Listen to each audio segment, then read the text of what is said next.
I used to do comedy about 10 years ago and promptly gave up. I did like 2 years traveling around trying to do it 7 days a week, you know, hitting like 4 different shows at night and just bombing. Like, you know, like you guys got laughs tonight. Like I had like nothing happen. You know, like how this microphone is like kind of giving in and out. Like that was my performance all the time. But anyway, so I used to love it and then I quit. But you know, I find doing comedy in small groups or for small audiences like is how I live my life. So, you know, like for me, I'm always trying to make the staff here fucking like laugh. You know what I mean? That's the way that it is. Oh, there we go. Oh look, this is what happens. See, I make them all laugh right now, and then we're doing good. I feel great. So it's for small audiences, such as one comedy night here back in October. This is a real story. This is the last night that I started drinking. Was that I, you know, was with my mother-in-law and Vanita, who is my fiance behind the bar.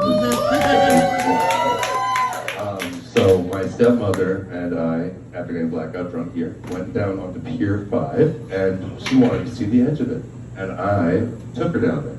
And so she and I get down there, and she makes the little offhanded comment, because she's like 5 foot nothing. She says, well, I couldn't even get over that railing. And me and my infinite wisdom, trying to be the funniest person I can, I say, oh, well, I can. And fell into the East River and had to be rescued from the marina after like almost dying of hypothermia, like a head wound and everything. The only thing I could do was like make a joke to the person holding onto my arm. Like the entire time I was like, oh, here I go, I'm floating away. Like, and then like the EMTs are taking me away and everything. I'm like, come on guys, my last wound, white shirt, stop cutting it up. Like, you know, like ha ha ha. I got a laugh out of it. Like my fiance like, was gonna murder me, but like the EMTs were definitely eating it up. It was a good day, you know what I mean? Got a couple laughs.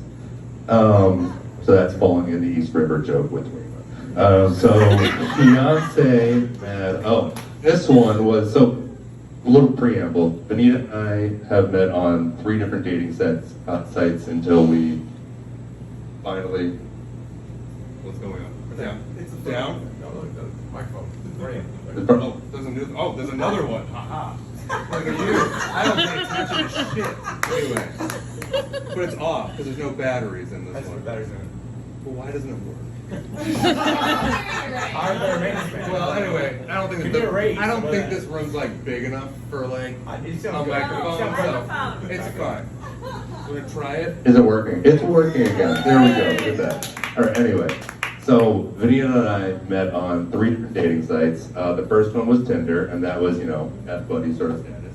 And then after that, we met on Bumble a couple years after I had done some maturing, and that's the one where she has to say yes. So, she, you know, we became F-buddies again, but like for a little bit more romantically, and then kind of fell off. And then we met on Hinge a couple years later, and at that point it kind of stuck.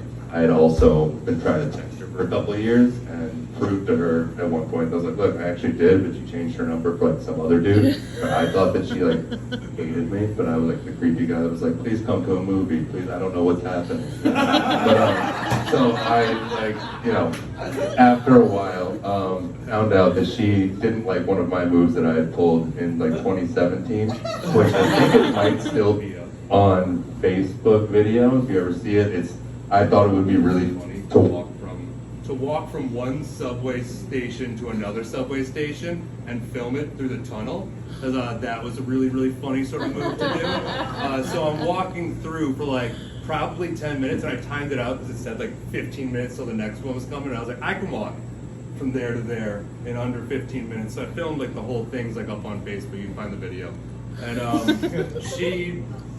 it was to get some laughs. You know what I mean? Like that's the whole thing that I try to do. Like someone will find this funny. Like my whole like contingency plan was I'll just go like this against the wall if the subway comes, and I'll probably make it.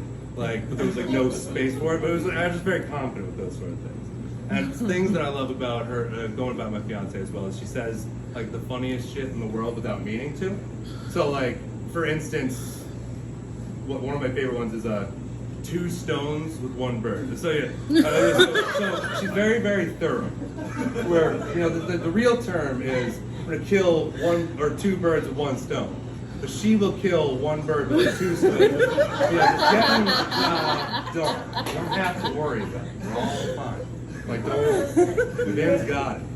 You know, I used to love writing comedy, but I was terrified to get back up. Like I've, honestly, been terrified for a week. Like I'm gonna perform in front of 5 people. Like I'm so afraid. I used to do UCB. I used to do shit like all over the city. I used to like run an improv troupe in New Hampshire. And like for me today, it was like I have to talk in front of 5 people. I've held like staff meetings of larger amounts of time. You know, it's great. But anyway, so one of the jokes on here that I thought would be a good idea to talk about would be my friend's bachelor party, but my fiance is here. So I'm gonna keep it really, really quick. So I'm going about funny people. Most of my friends are either accomplished comedians or writers or guys in the news, and we're all like the type A, sort of like I'm funnier than you are sort of guy. So like 3 days, and we all have too many friends, so every bachelor party is either 18 to 25 people, like in a commune, like cabin in Vermont, like the one that will like house 18 people. So you know, like, so anyway, we get out there, and everybody's just trying to one up the bit with each other, and it's like to the point like where like you're having like nosebleeds and losing track of time. Because everybody's funnier than the other person, like to the point where you're questioning yourself, like, am I funny anymore? Like in a room, like a normal room, I'm the funniest motherfucker out there. But with these guys, I'm like fishing for a goddamn laugh, like a goddamn thing. Everybody's like trying to cut each other off to get into the next joke, and you're just like, you know what, whatever. So anyway, that's as much as I'm gonna say about the bachelor party stuff. So 18 people, very funny. So we're moving on. So anyway, you know, like this way, I'm bad at change, which is a very big thing with my life. It takes me a long time to change anything. You know, with this drinking thing, I had to fall off into the East River to stop a crazy binge that had been going on for many, many years.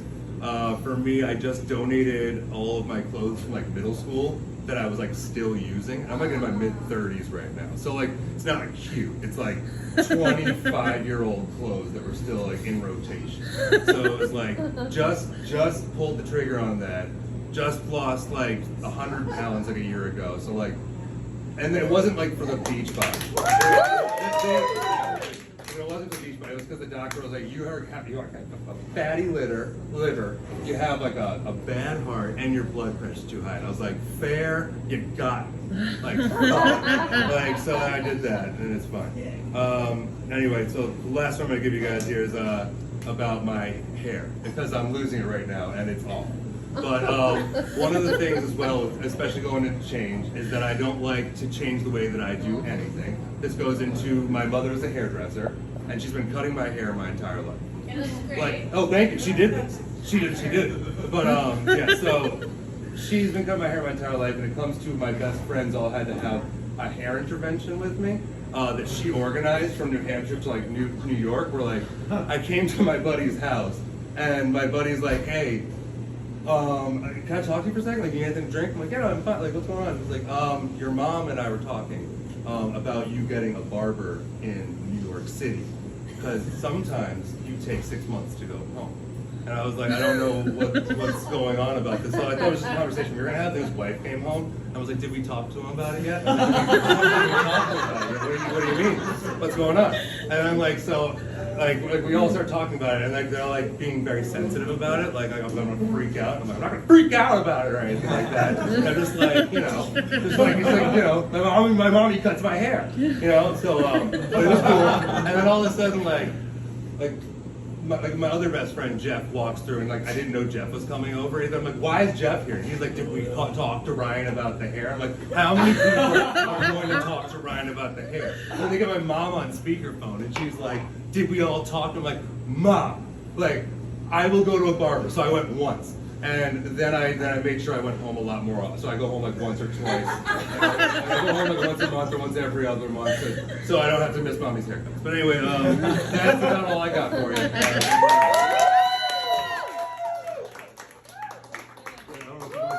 it going for Ryan, guys! Keep it going for Ryan! Ryan, 9:53, buddy. He goes up, he's like, I'll do 2 minutes. I'm like, shut up, dude. He's got the gift of gab. He's like, 2 minutes is good. Yeah. Fucking kill it, man. Give it up for Ryan one more time.